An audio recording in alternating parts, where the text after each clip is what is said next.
Welcome guys back to another episode of Arsenal Transfer News Daily. Sorry guys, this is a late episode. I have had such a long day and I've just come down to record this video, so this could be a bit late. Sorry guys so much for that, but let's get straight into the news. First of all, the big news is on David Raya. Apparently the Telegraph are reporting, I will come on to the reliability in a bit, but Arsenal have had a £10 million bid rejected for the player. Now we did report a few days ago on David Raya that Arsenal were preparing a bid which was in the region of £10 million. Now that bid has gone in and Brentford have swiftly rejected it. The consensus on the situation is that Brentford do want around they do want £10 million, but they want the player loaned back for the season so Arsenal can get him next season. Again, this is something that Arsenal probably won't go for because obviously they want to replace Martinez now, whose deal to Aston Villa has now been confirmed. Very sadly, I've talked about this many times before. Now David Raya is a player, he's much better than Runarsson, who by the way looks very close to signing. Apparently had a medical today. I did report this yesterday, and a deal has also been agreed as reported by Mohamed Bouhafsi of RMC Sport in France. And obviously because Dijon is in France, and a deal of around €2 million has been agreed with Dijon for the goalkeeper, and he will be signing for Arsenal. Now again, why would we go after Raya and Runarsson? Because we've also got Matt Macy at the club. It seems very unlikely to me that we'll be going after both Raya and Runarsson, so one of these could be fake, or maybe we are actually going after both players. But for me, I just don't see the sense in actually going after both goalkeepers because they may actually end up being the same goalkeepers. I don't know. I do rate Raya more than Runarsson though. Raya's valuation is around £8 million on Transfer Market on the website, and Runarsson's is around £1 million. So Raya's a much better goalkeeper. He kept one of the most clean sheets in the Championship last season. Championship's obviously a very tough league, and for him to manage that is very, very good. Raya is 24 years old, Runarsson is 25 years old, so Raya is a bit younger and he is a bit better, so maybe Arsenal should go in for Raya, but the price difference is quite a lot because the deal of £2 million was agreed with Dijon, but Brentford are holding out for £10 million plus him going back on loan. This would be a similar deal to William Saliba if we were to go ahead with it, because obviously William Saliba was signed from Saint Etienne but loaned it back for the season, and now he's back with us. So again, I just don't see it. I just don't see this adding up. I don't see why we will be signing him for £10 million when we could use that for someone like Aouar or even Thomas Partey, when we could just give £2 million to Runarsson, and then hopefully Leonard doesn't get injured, and if we do then we are screwed, aren't we? But hopefully let's just not talk about the possibility of Leonard getting injured, shall we? It's probably for the best, but hopefully we do get this Runarsson deal over the line. Again, I don't know much about the player. He's conceded quite a lot of goals. He's conceded like 61 goals in 32 games, so he does concede a lot of goals, but hopefully Inaki Kana, the goalkeeping coach that knows him very well, can get the very best out of him. Quite a bizarre transfer, but yeah, he is going to be our backup goalkeeper. But the main news is that we have had a £10 million bid rejected from David Raya. We did say that a bid was being prepared. Now that bid has gone in, it's been rejected by Brentford, and I'm not sure what Arsenal will do next after this. Will they go ahead with it or will they not? Do you guys still want David Raya after Runarsson? Leave your thoughts in the comment section about that. Next bit of news is on Aouar. We are talking about Aouar once again, and yesterday we were reporting that no new bid for Aouar has been made so far, which is actually quite worrying because we've got 2 and a bit weeks left till the transfer window closes on the 5th of October, on the night of 5th of October, and no bid for Aouar has been made yet. Obviously some reports are suggesting that we're preparing a bid and this and that. I just think that's rubbish. If the price is 55 to 60 million euros, why are Arsenal going in for 40 million euros? It kind of makes absolutely no sense. And 40 million euros is around 36.1 million pounds, and originally Arsenal bid 31 million plus Guendouzi, and we're only adding 5 million onto that. Now we've got 20 million from Martinez, and we're actually going to get another money transfer boost, so we're talking about that in a bit. But obviously we've got the Martinez money, hopefully the Torreira money, maybe Socrates money, maybe Kolasinac money. It depends who we sell in the next few weeks. But, we do need to get Aouar over the line. He's a player that we desperately need. But the main news I want to talk about today is the fact that he actually wants to come to Arsenal. Fabrizio Romano, he was questioned by this last night, and he did suggest that although a new bid has not been made for Aouar yet, he does want to come to Arsenal, and that is huge news.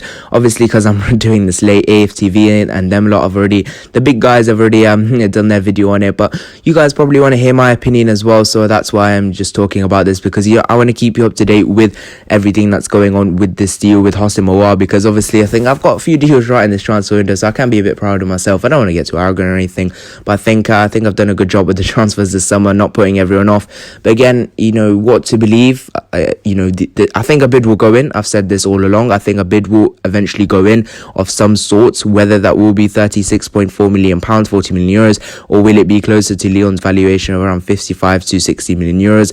I've always also said that I think if a deal can be struck, it will be between 48 million euros plus 7 million in add-ons. We will take it up to around 56, 57 million euros, something like that. And I think that will be something that Lyon may eventually accept, because obviously I think as the transfer window goes on, and if Aouar wants to come to Arsenal, he might try and aggravate a move. He might try force through a move if it gets too late in the transfer window. I think I don't see it. I don't know why Arsenal do that. Obviously Edu has a good relation with their sporting director Juninho, obviously both Brazilian, and I don't see why Arsenal would do such a thing to obviously his mate Juninho. So it's very unlikely. I'm not sure why Edu would do that, but again, I don't know what sort of game Arsenal are trying to do here. I really can't understand it, but hopefully we can put in a bid for Aouar and hopefully it can be accepted. But the main news is that Aouar wants to come to Arsenal despite lots of interest from other big clubs, which is quite big because Mikel Arteta really loves the player. So he must have called him to show him his plan, how he'd fit into Arsenal and everything, because obviously Mikel Arteta is a huge fan of him, really loves him and the board. And I think a bid will go in. Personal terms are said to be already agreed. I've already said this. I said this like 3-4 weeks ago now. It's been a long time since I said this. And again, hopefully a bid can be gone through. But the fact that Aouar wants to come to Arsenal could speed up this deal. Leave your thoughts in the comment section down below in this one. But that is the main news, that Aouar wants to come to Arsenal. Next bit of news is on a Wonderkid we are tracking. Apparently Arsenal and Liverpool are tracking Sporting Lisbon Wonderkid Nuno Mendes. Nuno Mendes step up to the Sporting Lisbon first team has caught the attention of Premier League giants, according to reports in Portugal. The 18-year-old is rapidly making a name for himself at Sporting Lisbon and has managed to force himself into head coach Ruben Amorim's plans in recent months. Mendes made his senior debut in June and is also attracting transfer interest from several Serie A sides, including Juventus and AC Milan. Ebola claimed that Arsenal and Liverpool are among Mendes' suitors, but the left-back will not come in cheap. Sporting Lisbon would be open to cashing in on Mendes, but only if a side can trigger his £41 million buyout clause. Mendes has made 9 appearances in Liga NOS since breaking into the side and has played mostly on the left side of midfield. Neither Arsenal or Liverpool would be expected to move for Mendes this summer, with limited transfer funds at both clubs. Both sides are aiming to improve their first team in the current window. Mikel Arteta is securing the signing of centre-back Gabriel and attacker Willian, and Liverpool on the verge of the first major signing after agreeing a fee with Bayern Munich for Thiago Alcantara. Again, a huge blow for Arsenal, because obviously we were interested for Thiago and the transfer window does remain open until October 5. Now, we are linked with Nuno Mendes. Now, again, if you do remember the last Sporting Lisbon Wonderkid we were linked to, that was Joson Fernandes. What happened to him, man? Why are we not linked with him again? There's so many links that we were about to sign him. Our agents were flying out to get a deal done. And then ever since Kia Girapshin came out and gave that interview suggesting there was no contact between Arsenal and Sporting Lisbon, it also died down. I don't know where that went, to be honest. I don't know what actually happened with that. Why didn't this deal happen, and where the reports were claiming this from? But we are linked with this player called Nuno Mendes. He does play on left mid role. Now, left mid is a position that it looks like Mikel Arteta is keen to go through with, try and sign a player in that position. Obviously, Philippe Coutinho is a player that has been linked to Arsenal, who does play in that position, and the likes of Felipe Anderson, again, who also plays on the left mid role, is also a player Mikel Arteta may want. Someone like Felipe Coutinho has been a long admirer of Mikel Arteta, but obviously Ronald Koeman says that he wants Philippe Coutinho to stay, and obviously Felipe Anderson, I think his wages are quite a lot, and I just don't see Felipe Anderson happening. I just don't think it's worked out for him in the Premier League, and I think a league like Serie A is best suited for someone like Felipe Anderson. But it does look like we want to strengthen in that position. But again, I've said this many times, we have to focus on that centre mid down the spine, because going forward in that position, I think we've been very good, and I think if we're going to roll with the back three for a while, then I think we will need to go with the 2 in midfield, and I think Aouar and Partey would be perfect for that. But we have been linked with this Wonderkid called Nuno Mendes from Sporting Lisbon, who does have a buyout clause of £41 million. Leave your thoughts in the comment section down below. Should we actually go after this player? And if you guys know anything about this player, also leave that in the comment section down below. I would love to hear what you think about this player and how much you actually know about him, because I certainly don't. Next bit of news is in a bit of cash flow, and Arsenal are in line for a 1.1 million transfer windfall as part of Chuba Akpom's 2.75 million move to Middlesbrough from PAOK. Arsenal reportedly closing in to receive 1.1 million from Chuba Akpom's move to Middlesbrough. Reports claim that PAOK striker 20, who's 24 years old, is on the verge of a 2.75 million pound switch to Middlesbrough, and 101 great goals add that former club Arsenal will pocket a tasty 40% of the fee.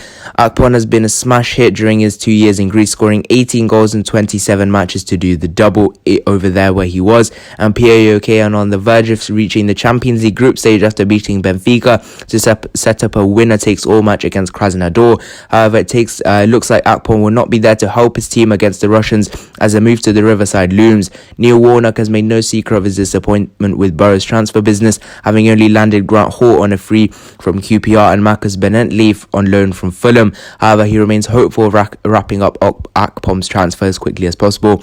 Warnock said, "I think the lad is looking forward to it. Just a moment of ironing things out when his club, are going to agree to let him go. They've had some games, and we're still optimistic. And the sporting director has been working on it, and it would be a blow if we didn't get him. He's made 12 senior appearances during his time at Arsenal, but didn't score a goal. He's been on loan at Brentford, Coventry, Nottingham Forest, Hull City, Brighton, Belgian Sint Truiden before his permanent transfer to PAOK. And we are going to be getting 1.1 million pounds. Again, that's not a huge, transfer windfall for such a player, but again, it could help for a deal for Hosimara to put a tiny bit more money on top. It's going to be around 3 million euros, to be fair, up to 3 million euros. So I think that could be decent money to put into a transfer. Again, I don't think I'll put this in the title. If I do, then I won't make it too obvious. But yeah, we are going to be getting 1.1 million pounds as a move for Chuba Akpom. Why am I messing up with this name? Akpom to Middlesbrough, and that is the news on that. So that is the news for today's Arsenal Transfer News Daily. Again, so sorry I'm late. I've just had such a long day. So see you guys in the next one. Bye-bye.